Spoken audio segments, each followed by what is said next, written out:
भगवान बुद्ध एक दिन वन से गुजर रहे थे। रास्ते में एक व्यक्ति जमीन खोद रहा था। बुद्ध विश्राम के लिए वृक्ष के नीचे बैठ गए। उस व्यक्ति को खोदते खोदते एक कलश मिला। कलश में हीरे जवाहरात भरे हुए थे। उसने सोचा, आज मेरा भाग्य जाग उठा है। उसने कलश बुद्ध के चरणों में रखा तथा कहा, आपके आशीर्वाद से ही मुझे यह अकूत दौलत प्राप्त हुई है। मैं इसमें से कुछ रत्न आपको भेंट करना चाहता हूं। बुद्ध ने कहा, तुम्हारे लिए यह दौलत है, किंतु मेरी दृष्टि में यह विष के समान है। बिना परिश्रम के मिला धन विष ही होता है। वह व्यक्ति नाराज होकर कलश लेकर चला गया। उसने हीरे जवाहरात बेचकर संपत्ति खरीदी और दरिद्र से धनवान हो गया। किसी ईर्ष्यालु ने राजा से शिकायत कर दी कि जमीन में दबा धन राजकोष का होता है। अमुक व्यक्ति ने उसे निजी काम में लाकर नियम का उल्लंघन किया है।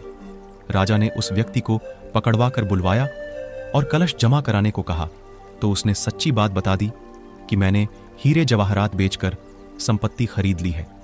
राजा के आदेश से उसे परिवार सहित जेल में डाल दिया गया।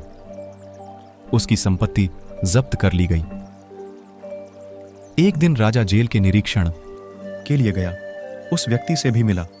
उसने कहा, राजन, मुझे जब वह कलश जमीन से मिला तो बुद्ध वहीं थे। उन्होंने मुझसे कहा था कि इसमें रत्न नहीं विष भरा है।